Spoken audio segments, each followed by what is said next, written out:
अस्सलाम वालेकुम viewers, I hope you guys are doing great. अच्छा, तो बात है कुछ ऐसी कि मैंने गेम ऑफ थ्रोन्स जब नया एंड करा था तो उस वक्त मुझे यही नेक्स्ट ख्याल यही आया था कि अब क्या देखूं, और मैं दोस्तों से ही डिस्कस कर रहा था और मुझे ऐसा लगा कि गूगल आंटी ने मेरी बात सुन ली और मेरे सामने एक लिंक अपीयर हुआ जिस पे लिखा हुआ था कि अगर आप गॉट गेम ऑफ थ्रोन्स के फैन हैं तो ये सीरीज ज़रूर देखें। लेकिन आपके भाई ने उस वक्त उस लिंक को कर दिया बिल्कुल इग्नोर और उसको वॉच लिस्ट में डाल दिया कि कभी ज़िंदगी में मौका मिला तो देख लेंगे। लेकिन उस मास्टरपीस सीरीज़ का एक नया सीज़न आया तो वो एक रिमाइंडर की तरह मेरे पास टॉप में आ गई और वो सीरीज़ है द लास्ट किंगडम। ओके, इस सीरीज़ के बारे में ना मैं दो बातें बोलूँगा। एक बहुत ज़बरदस्त है, दूसरी बहुत ही अंडररेटेड है, बहुत कम लोगों ने देखी है। एटलीस्ट पाकिस्तान में इसकी व्यूअरशिप कम है। मेरे फेसबुक फ्रेंड में सिर्फ एक फ्रेंड है जिन्होंने अभी तक ये देखी है और उसके अलावा भी बहुत से लोगों को मैंने पूछा है सीरीज़ के बारे में तो उन्होंने नहीं देखी। तो ये काफ़ी अंडररेटेड है और है बहुत ज़बरदस्त। 2015 में इसकी फर्स्ट एपिसोड आई थी और पहले ये BBC 2 और BBC अमेरिका पे आई थी, ऑन एयर हुआ था, और अब ये 2019 के स्टार्ट में ये नेटफ्लिक्स पे आ गई थी। अच्छा, तो ये सीरीज़ ना बेस करती है एंशियंट इंग्लैंड पे, जब इंग्लैंड जो है वो इंग्लैंड नहीं हुआ करता था बल्कि 3-4 स्टेट्स में अलग अलग बटा हुआ था, जैसे वेसेक्स, नॉर्थम्ब्रिया और मर्सिया, इस तरीके से ये बटा हुआ था आपस में। उस वक्त की स्टोरी है about 900 to 1000 AD। Comparing it with game of thrones, game of thrones जैसा हमें पता है सारा फिक्शन पे था।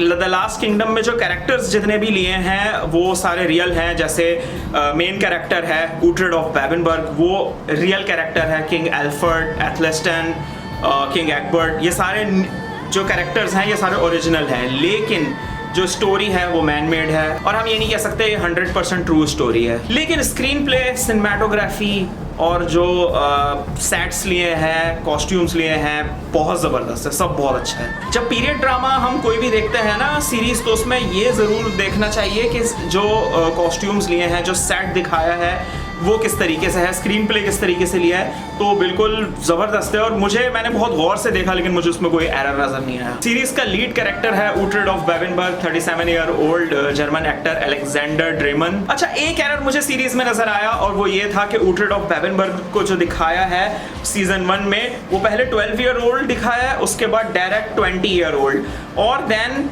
सीजन अब उसके 4 सीजन्स आ चुके हैं। सीजन 4 तक आ गए हैं। ऊट्रेड ऑफ बेबनबर्ग 12 से पहले 20 ईयर्स ओल्ड हुआ सीजन 1 में, अब सीजन 1 से लेके 4 तक में वो 40 ईयर्स ओल्ड हो चुका है, लेकिन 20 साल में उनके अंदर बिल्कुल भी फर्क नहीं आया। अब इस सीरीज के लीड कैरेक्टर को मैं किससे कंपेयर करूं? जॉन स्नो को कर लेते हैं गेम ऑफ थ्रोन्स के। सीजन 1 में वो कैसा था और सीजन 8 में आकर एटलीस्ट चलो सीजन 4 तक आ जाएं तो उसमें चेंजेस आई है 1 से लेके 4 तक। लेकिन ऊट्रेड ऑफ बेबनबर्ग जो था वो 1 से लेके 4 तक उसमें कोई इतनी खास चेंजेस नहीं आई, और बल्कि इनको लानी चाहिए। ऊट्रेड ऑफ बेबनबर्ग जैसे 20 साल में वो चुस्त और तवाना थे, 40 ईयर्स ओल्ड में भी वैसे ही हैं। मतलब ऊट्रेड ऑफ बेबनबर्ग सीजन 1 में 20 ईयर्स ओल्ड में जैसे थे, सीजन 4 के अंदर आकर 40 ईयर्स में भी वैसे ही हैं। किंग एल्फर्ड के जो हैं वो बच्चे बड़े हो गए, लेकिन ऊट्रेड ऑफ बेबनबर्ग में कोई फ़र्क ही नहीं पड़ा, तो ये थोड़ा सा है मुझे लगा।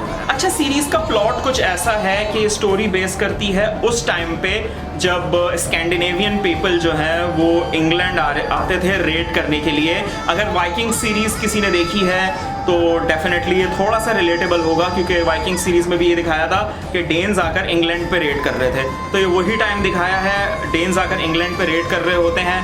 ऊट्रेड ऑफ बेबनबर्ग जो है वो किंग एल्फर्ड के साथ है और वो डेन्स के साथ वॉर दिखाई है उनकी, और वॉर्स भी कोई छोटी नहीं, अच्छी खासी बड़ी वॉर्स दिखाई हैं। Thousands of people on each side जो लड़े हैं आपस में, और सिनेमाटोग्राफी इसकी बहुत बेहतरीन ली है, फ्लॉलेस है।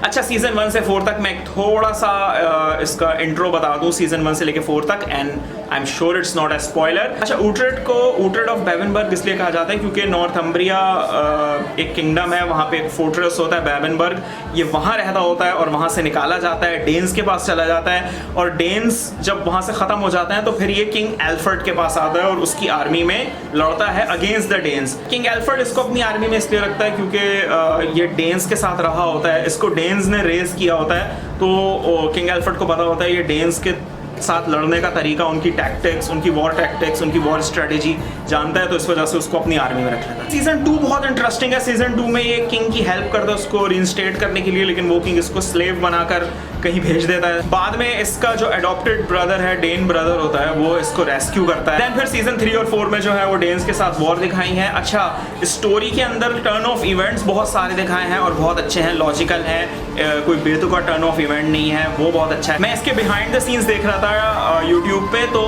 सेट्स बहुत ज़्यादा लिए हैं और VFX का इस्तेमाल बिल्कुल कम किया है। अच्छा, इंटरेस्टिंग कैरेक्टर की बात करें सीरीज में तो एक उटरेड ऑफ बेवनबर्ग बहुत इंटरेस्टिंग कैरेक्टर है और बाद में ये इसकी अपनी टीम बनाता है एक, उसमें सीजन 1 में इसको एक मिलता है डेन सिट्रिक, वो बहुत इंटरेस्टिंग कैरेक्टर है। एक जब सीजन 2 में ये स्लेव बना दिया जाता है, वहाँ इसको एक इसका फ्रेंड बनता है फिनन, जो सीजन 2 से लेकर सीजन 4 तक अब तक इसके साथ है, वो बहुत इंटरेस्टिंग कैरेक्टर है। तो इन दी एंड इसको मैं समराइज करूँ तो बहुत अच्छी सीरीज है और आई एम श्योर कि इसके जब सीजन 7 या 8 आएंगे तो ये गेम ऑफ थ्रोन्स लेवल तक पहुंच जाएगी।